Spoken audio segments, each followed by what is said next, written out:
இந்த வாழ்க்கை வரலாறு ஒரு மகாத்மாவை பற்றியே. அவர் நினைவிலே இந்த அழகிய சமாதி உருவாக்கப்பட்டிருக்கிறது.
முந்தைய பகுதியில் நாம் சரஸ்வதி தாக்கூர் அபைக்கு புத்தகங்களை அச்சிடுவதற்கான வரலாற்று மிக்க அறிவுறுத்தலை அளிக்கிறதை பார்த்தோம்.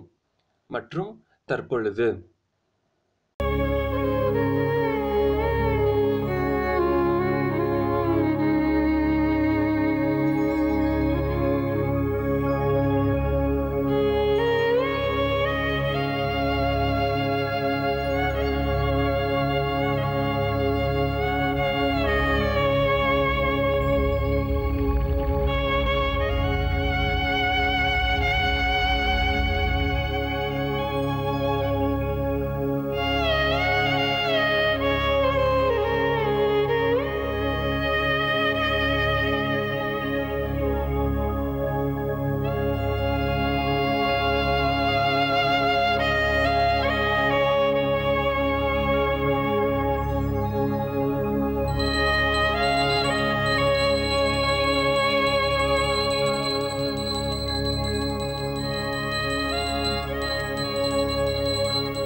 শ্রীরূপ মঞ্জরি পদ সেই মোর সম্পদ। শ্রীরূপ মঞ্জরি পদ সেই মোর সম্পদ। শ্রীরূপ মঞ্জরি পদ সেই মোর সম্পদ।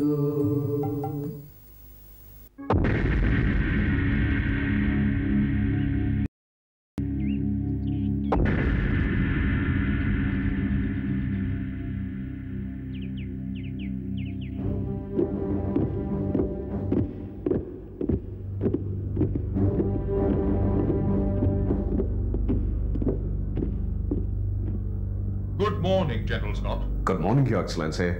Cecil? Good morning. Please be seated, gentlemen. I'm sorry to have called you here at such an early hour. I've received a very important and urgent communique from the Home Office. I'm always at your service, Your Excellency. The Germans have joined hands with the Italians. They've invaded France.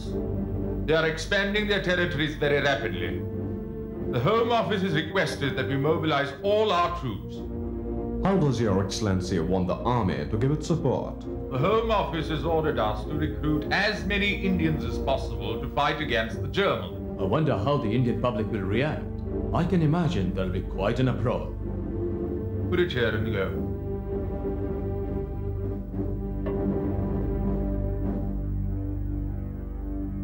Why should we care about the opinion of the Indian public? After all, we are the rulers of this country, are we not?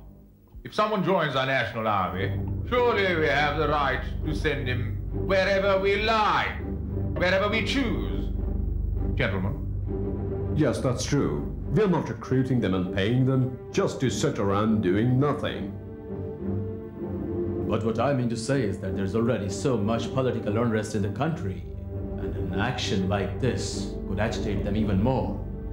Besides, most Indians are simple farmers or idle philosophers, and raising an army from this lot will be very difficult.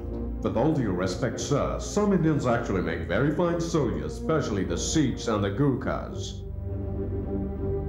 Maybe. But our experience is that even if we give all kinds of facilities, still people don't join the army. Today, I understand that the total number is hardly more than 150,000. We will force them to join and make it so that they have no choice. Your Excellency, I would hardly think that this is a good time to make such a move. All over the country, this Mahatma Gandhi is getting tremendous support for the non-violence movement. A move like this could easily disturb the public. I don't mean to use direct force. Rather create a situation where they will be compelled to join the army.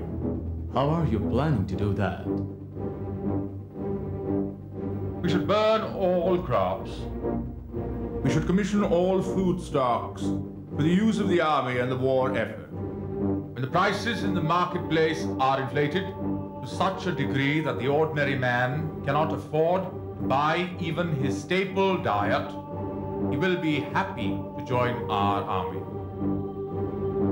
Gentlemen, we shall have our army of Indians.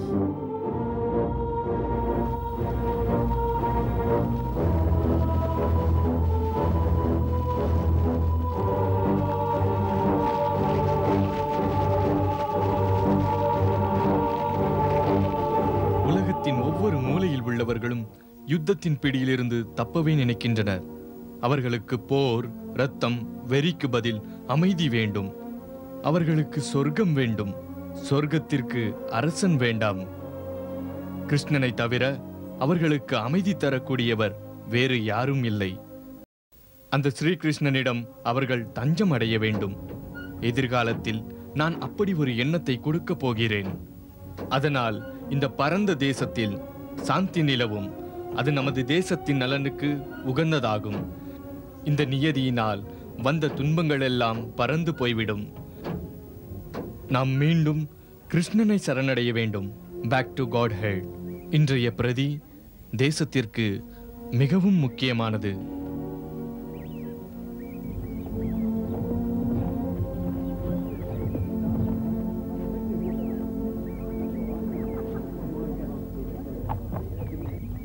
Stop!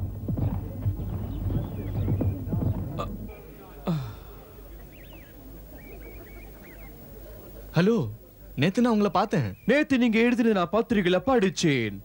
உலக மக்களை பத்தி நீங்க எழுதிருக்கிறத பார்த்து நாம பெருமைப்படுறேன். ரொம்ப நன்றி.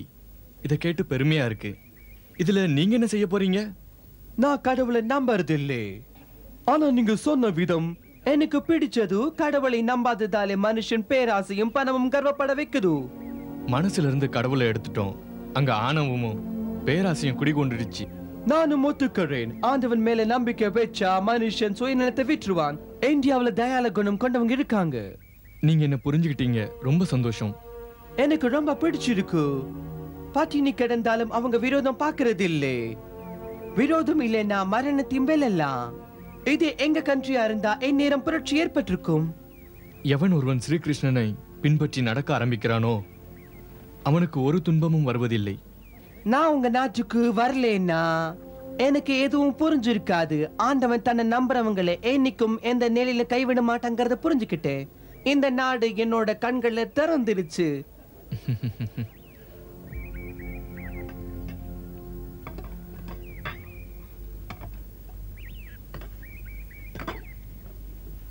சின்னம்மா என்கிட்ட கொடுங்க, நான் எடுத்துட்டு வரேன். இல்ல இல்ல கனம் இல்ல. உங்க ப்ரோக்ராம் எப்படி இருந்தது? அது ரொம்ப நல்லா இருந்தது. ரொம்ப பேர் வந்திருந்தாங்க. சித்தப்பா ரொம்ப நல்லா தெளிவா சொன்னாரு. எல்லாருக்கும் ரொம்பவும் பிடிச்சிருந்தது. ஒரு ஆளு ரொம்ப பேசிக்கிட்டே இருந்தாரு. ஆனா சித்தப்பா அவர் வாயை அடைச்சிட்டாரு. ரொம்ப தமாஷா இருந்தது. நிகழ்ச்சி முடிஞ்சதும் கோவிந்த் கீர்த்தனை பாடினா, பிரயாக் மிருதகம் வாசிச்சான். ரொம்ப சந்தோஷம். ஸ்ரீதர் மகாராஜ் எங்க? அவர் மேல இருக்காரு. போங்க, கை கால் கழுவிட்டு வாங்க. சாப்பாடு ரெடி. அம்மா எனக்கு பசிக்குதும்மா. என்ன கோவிந்த்? எனக்கும்.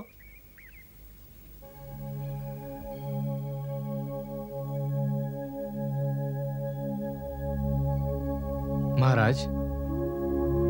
அபய் சரணாரவிந்த் பிரபு, நீங்க வந்துட்டீங்களா? நான் இப்பதான் வந்தேன். ஒரு கிளையிலிருந்த மாணவன் தங்களை காண வந்திருந்தான். தங்களது பேக் டு கோகட் பத்திரிகையை படித்தானாம். அவனுக்கு பிடித்திருந்ததாம். நானும் அவன் கூட பேசினேன். மிகவும் புத்திசாலியானவன்.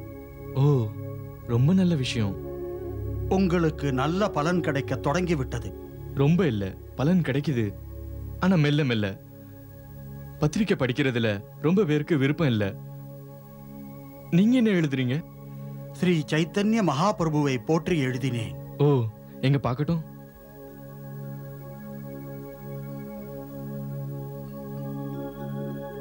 देव सिद्ध मुक्त युक्त भक्त वृंद वंदितम पाप ताप दाव दह दग्ध दुख खंडितम. ஆஹா, இது ரொம்ப நல்லா இருக்கு. எவ்வளவு அழகான பிரார்த்தனை.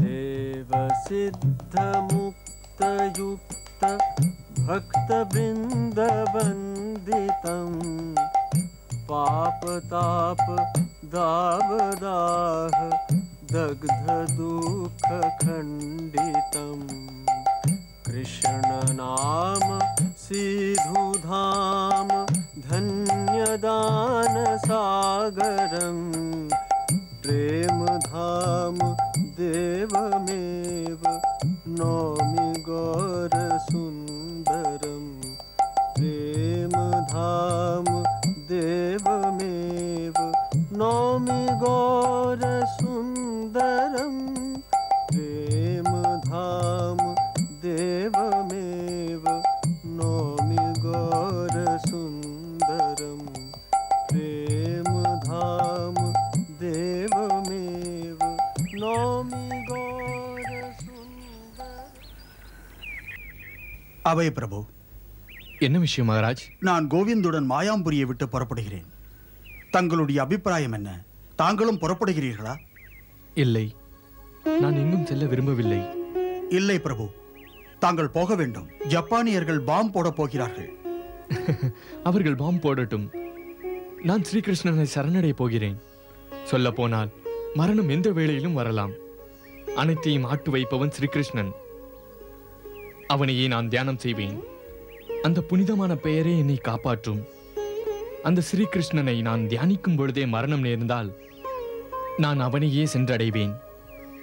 அதனால் எல்லா விதத்திலும் எனக்கு நன்மையே உண்டாகும். அபய் பிரபு, தாங்கள் சொல்வது உண்மையே. ஆம், நம்மை காப்பாற்ற மற்றவங்களுடைய உதவி அதற்கு. நம்மை காப்பது ஸ்ரீகிருஷ்ணனின் பாத கமலம் தானே.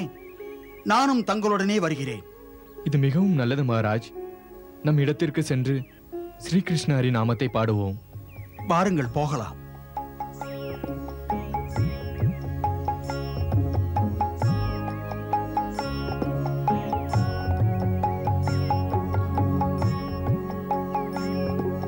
உங்க பையனை எவ்வளவு தூரம் குரு மகாராஜா? ஹரிராம சங்கீர்த்தனம் செய்ய வெளியில் செல்கிறோம். உங்க பிரயாணத்தை மாத்திட்டீங்களா? மாற்றிவிட்டோம். கல்கத்தா வீதிகளில் சங்கீர்த்தனம் செய்ய போகிறோம். நானும் கூட வருவா? சரி, வாருங்கள்.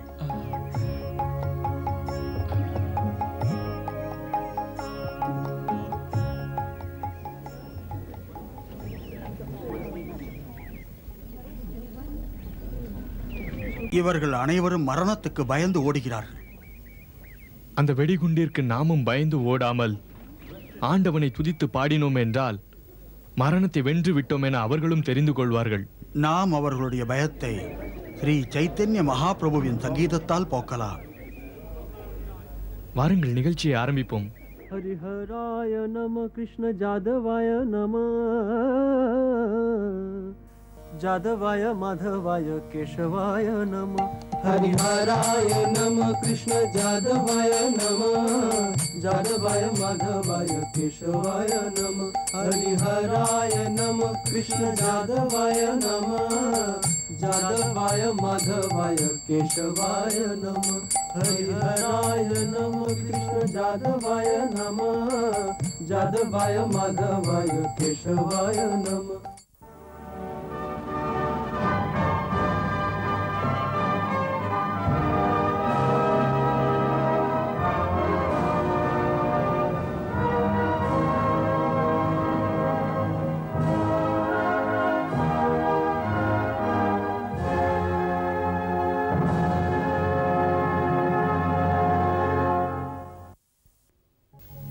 இன்னைக்கு பேப்பர் நியூஸ பாத்தீங்களா? இங்கிருந்து போன 10,000 ஜனங்களுக்கு மேல நவாகாலி யாத்திரையில செத்து போயிட்டாங்க. இந்துக்கள் எல்லாம் குடும்பத்தோட ஊற விட்டு போகும்போது முஸ்லிம்கள் அவங்க ரயிலை நிறுத்திட்டாங்க. பிரிட்ஜ் மேல போன எல்லாரையும் கொன்னு அவங்க உடலை நதியில போட்டாங்க. இதுவா சுதந்திரம்? இப்படிப்பட்ட சுதந்திரமா கேட்டோம்? என்னோட 4 தம்பிங்க குடும்பம், சொந்தக்காரங்க எல்லாம் வங்காளத்தோட அந்த பகுதியில தான் இருக்காங்க. தெரியாது அவங்க இன்னைக்கு உயிரோட இருக்காங்களோ இல்லையோ. ஓ, இத கேட்டு நான் ரொம்ப வருத்தப்படுறேன். ரொம்ப பேரு பெங்காலை விட்டுட்டு இப்ப இங்க வர்றாங்க. அதுல உங்க சொந்தக்காரங்களும் இருக்கலாம். ரொம்ப வருத்தமா இருக்கு. இத்தனை வருஷமா நம்ம விடுதலைக்காக போராடின போராட்டம் எல்லாம் வீணா போச்சு. இதெல்லாம் பார்க்கும்போது உங்களுக்கு என்ன தோணுது அபய் பாபு? பாருங்க, மனுஷங்களோட துன்பத்துக்கு காரணம் அவங்க ஸ்ரீகிருஷ்ணனை மறந்ததுதான். அதனால ஸ்ரீகிருஷ்ணனோட பாதங்களை சரணடையாம நாம இந்த பிரச்சனைகளை தீர்க்க நினைச்சா நமக்கு துன்பம் தான் மிஞ்சும். அவங்க போராட்டம் ரொம்ப கடினமா இருந்தது. சுதந்திரத்துக்காக பாடுபட்டாங்க. இந்த சுதந்திரம் தேசத்துக்கு நல்ல அமைதியும் நல்ல நிலைமையும் நல்ல முன்னேற்றத்தையும் கொடுக்கும்னு நினைச்சாங்க. அவங்க கொஞ்சம் கூட நினைச்சு பார்க்கல பாரத தாயின் மக்கள் எல்லாரும் ஒருத்தருக்கு ஒருத்தர் விரோதிகள் ஆயிருவாங்கிறத. ஆனா அந்த தேசத்தோட எதிர்காலம் எப்படி இருக்குன்னு நினைக்கிறீங்க அபய் பாபு? இப்ப நான் 4 பக்கத்துலயும் துன்பத்தை தான் பாக்குறேன். தன்னைத்தானே உயர்ந்தவங்களா நினைக்க இவங்க ஒன்னும் தெரியாத அப்பாவி ஜனங்களை முட்டாளாக்கி வச்சிருக்காங்க. கொஞ்ச நெஞ்ச லாபத்துக்காக இவங்க நம்ம தேசத்து விரோதிகளுக்கு காட்டி கொடுக்கறாங்க. இவங்க மனசுல நாட்டை பத்தின அக்கறையே இல்ல. அப்படிப்பட்டவங்க இந்த ஜனங்களோட பலத்தால பெரிய தலைவர்கள் ஆயிடுறாங்க. அப்படி இருக்க அவங்க கிட்ட என்ன நம்பிக்கை வைக்க முடியும் சொல்லுங்க? அதனால எந்த ஒரு நிலை வந்தாலும் கலங்காதீங்க. இந்த சுதந்திரம் கஷ்டங்களையும் பிரச்சனைகளையும் தான் அதிகமாக்கி இருக்கு. இந்த நாட்டுல எப்போ அமைதி வரும்னா எப்போ தலைவர்கள் கடவுள் மேல நம்பிக்கை வைக்கிறாங்களோ அப்பந்தான் வரும். ஆனா நம்ம தலைவர் மகாத்மா காந்தி ஒரு ஆஸ்திகர் தானுங்களே. அவர் ஒரு நல்ல மனிதர், ஆனால் ஆஸ்திகர் இல்லை. அவர் ஆஸ்திகராக இருக்க முயற்சி செய்தார், ஆனால் அது போதாது. கடவுள் யார் என்பதை தெரிந்து கொள்ளாத வரை அவர் எவ்வாறு ஆஸ்திகராக முடியும்? நான் தங்களை காண வேண்டும் என்று வேண்டுகோள் விடுத்தேன். ஆனால் தங்களுடன் இருக்கும் ஒரு சிலருக்கு பதில் அளிக்க நேரம் இல்லை. ஒரு நலம் விரும்பி என்ற முறையில் தங்களுக்கு கொடூர மரணம் ஏற்படக்கூடாது என்று தாங்கள் அரசியலிலிருந்து விலக வேண்டும் என்று வேண்டிக் கொள்கிறேன். தாங்கள் அரசியலிலிருந்து விலகி முழு மனதுடன் பகவத்கீதையை பிரச்சாரம் செய்ய வேண்டும். அது ஒவ்வொரு மகாத்மாவின் கடமையாகும். அப்படி இல்லை என்றால் கொடூர மரணம் ஏற்படத்தான் செய்யும்.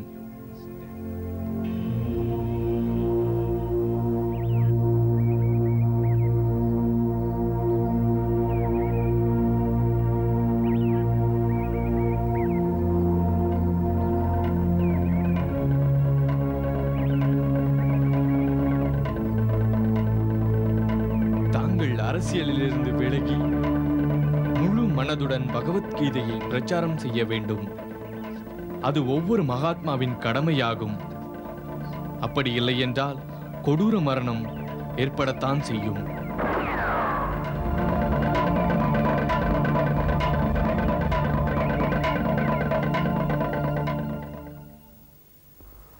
அபய் பாபு, நீங்க ஒரு மருத்துவ வியாபாரி இருந்தாலும் அதிகமா நீங்க கடவுளை பத்தியும் கல்வியை பத்தியும் தானே அதிகமா பேசுறீங்க.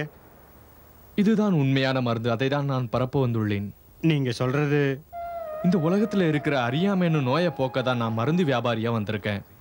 அறியாம நோயின்னு சொல்றீங்களா? சாதாரண மனிதர்களுக்கு தெரிந்த நோய் என்னன்னா மனநோயும் உடல் நோயும். ஆனா உண்மையான நோய் என்னன்னா ஸ்ரீகிருஷ்ணனை மறப்பது தான். இந்த நோயை போக்க தான் ஸ்ரீகிருஷ்ணனே அவதாரம் எடுத்து நோயை தீர்த்தார். நீங்க சொல்றது பகவத்கீதை தானே? எல்லாரும் நல்லா பகவத்கீதையை படிச்சு அதுபடி நடக்கணும்னு விரும்புறேன். ஆனா அபய் பாபு, நம்ம பாரத நாட்டுல பகவத்கீதையை பத்தி எல்லாருக்கும் நல்லா தெரியும். அதோட நான் சின்ன வயசா இருக்கும்போது தினமும் படிச்சிருக்கிறேன். படிச்சிருக்கலாம். சரி, அப்படி நீங்க படிச்சிருந்தா பகவத்கீதையோட சாரம் என்ன சொல்லுங்க. உண்மையை சொன்னா எனக்கு ஒண்ணுமே புரியல. நான் என்னை வர அதை ஒரு புத்தகம்னு நினைச்சு படிச்சேனே தவிர அதோட அர்த்தம் என்னன்னு நான் இதுவரைக்கும் புரிஞ்சிக்க முயற்சி பண்ணல. அதனால தான் நானும் பகவத்கீதைய ஸ்ரீகிருஷ்ணன் அர்ஜுனனுக்கு புரிய வச்ச மாதிரியே புரிய வைக்க நினைக்கிறேன். அதனால தான் நான் பகவத்கீதையை மொழிபெயர்க்கிறேன். மொழிபெயர்க்கிறீங்களா? நான் கீதையை என் விளக்கங்களோட இங்கிலீஷ்ல மொழிபெயர்த்திருக்கிறேன். உண்மையாவா? ரொம்ப ஆச்சரியமா இருக்கா அபய் பாபு. நன்றி, ரொம்ப நன்றி. இதை யாராவது வெளியிட முன் வந்தா நான் அச்சிட்டு வெளியிடுவேன். அதுக்கு வேண்டிய விளக்கமும் தருவேன். அபய் பாபு, எனக்கு ஒருத்தர் தெரியும். அவர் ரொம்ப நல்ல மனுஷன், டாக்டர் அழகப்பா. அவர் ரொம்ப பெரிய உத்தியோகத்தில் இருக்கிறாரு. அவர் ஒரு பெரிய வள்ளலும் கூட. தமிழ்நாட்டில் நல்ல பேர் வாங்கின ஒரு பெரிய மனுஷன். என்னால அவர் கூட பேச முடியும். ரொம்ப ரொம்ப நன்றி, ரொம்ப நல்ல விஷயம். வாங்க போகலாம். Sir, good morning. வணக்கம் mister Alagappa. Good morning mister Muthuswamy Iyer. வாங்க வாங்க, உட்காருங்க. தேங்க்யூ.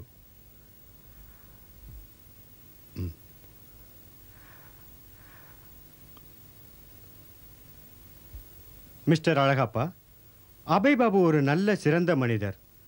மருந்து வியாபாரத்தை அவர் தன்னோட தொழிலா செஞ்சாலும் கடவுள் பக்தியை மக்கள் மத்தியில பரப்புறதுக்கு அவர் ரொம்பவே பாடுபட்டுக்கிட்டு இருக்காரு. இப்படிப்பட்ட மனுஷரை பார்த்து ரொம்ப சந்தோஷப்படுறேன். நான் உங்ககிட்ட சொல்லியிருக்கேன்ல, இவர் பகவத்கீதையை ஆங்கிலத்தில் மொழிபெயர்த்திருக்காரு. அதை அவர் வெளியிடவும் விரும்புறாரு. அதுவும் உலக நலனுக்காக தான். ஆனா அதை அவரை வெளியிட்டு பணம் சம்பாதிக்க விரும்பல. உங்களுக்கு எத்தனை பிரதிகள் அச்சிடணும்? ஒரு 5000. ஆரம்பத்தில் இவ்வளவு போதும். நீங்க எடுத்துட்டு வாங்க, நான் அச்சிடாத முயற்சி பண்றேன். ரொம்ப ரொம்ப நன்றி அழகப்பா சார். உங்க பெரிய உதவிக்கு நன்றி. நான் இப்பவே போய் அதனோட பிரதிகளை கொண்டு வர்றேன். அது அச்சிடப்படுற வரைக்கும் நான் எல்லாத்தையும் விட்டுட்டு மெட்ராஸ்ல இருக்கிறேன். மிஸ்டர் அழகப்பா, உங்களுக்கு எப்படி நன்றி சொல்றதுன்னே தெரியல.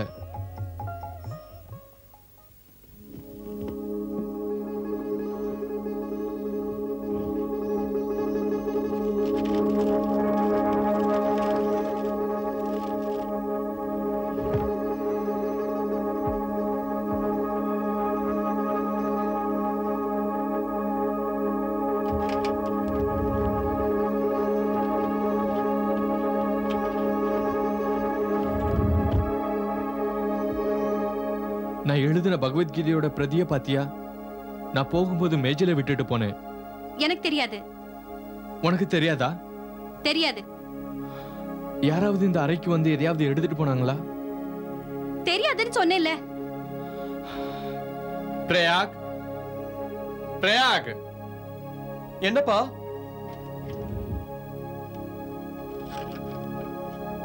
என்ன கூப்பிட்டீங்களா? என் பகவத்கீதையோட பிரதிகளை எங்க? நான் போகும்போது மேஜையில விட்டுட்டு போனேன். நீ பாத்தியா? இல்லப்பா. இங்க என்ன நடக்குது?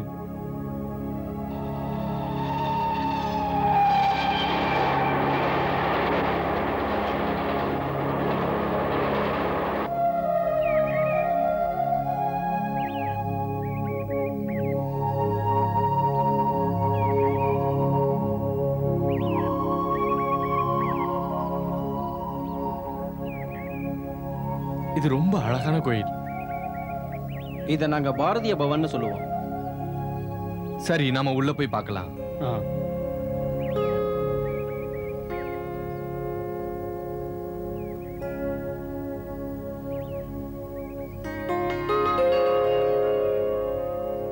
இந்த இடம் எனக்கு ரொம்ப ஏற்ற மாதிரி இருக்கு. இந்த கோயில் பல வருஷத்துக்கு முன்னால தனுர் வைஷ்ணவங்க ராதாவுக்காக கட்டினது. ஆனா இப்ப இங்க யாருமே வரதில்ல. டாக்டர் மிஸ்ராவை உங்களுக்கு முன்னாலேயே தெரியும். அவரோட அறை இங்க தான் இருக்கு. அவரை தவிர இங்க வேற யாருமே இல்ல. டாக்டர் மிஸ்ரா எங்க இருக்காரு? இங்க தான்.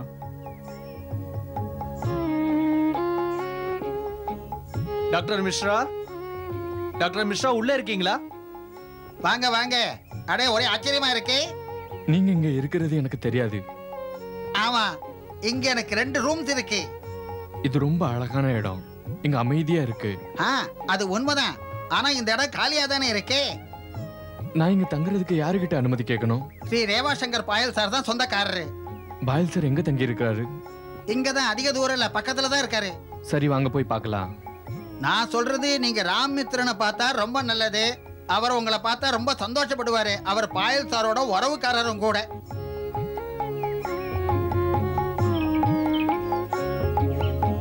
சிவம்பயால், சிவம்பயால்.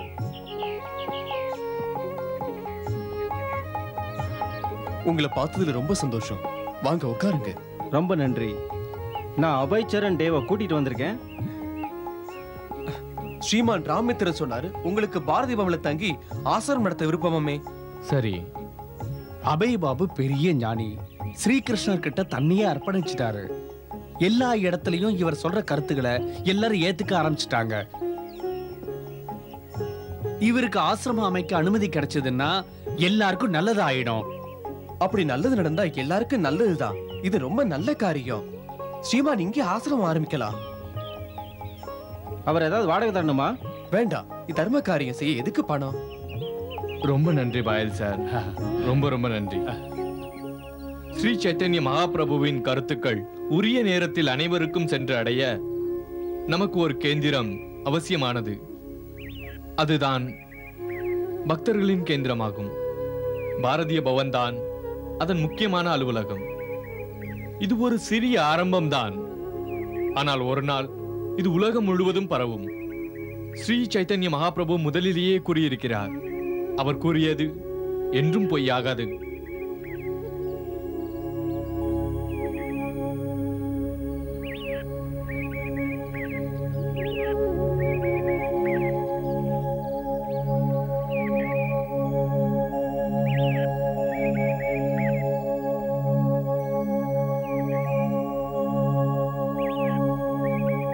हरे कृष्णा हरे कृष्णा कृष्ण कृष्ण हरे हरे हरे राम राम राम हरे हरे हरे कृष्णा कृष्ण कृष्ण हरे हरे हरे राम राम राम हरे हरे.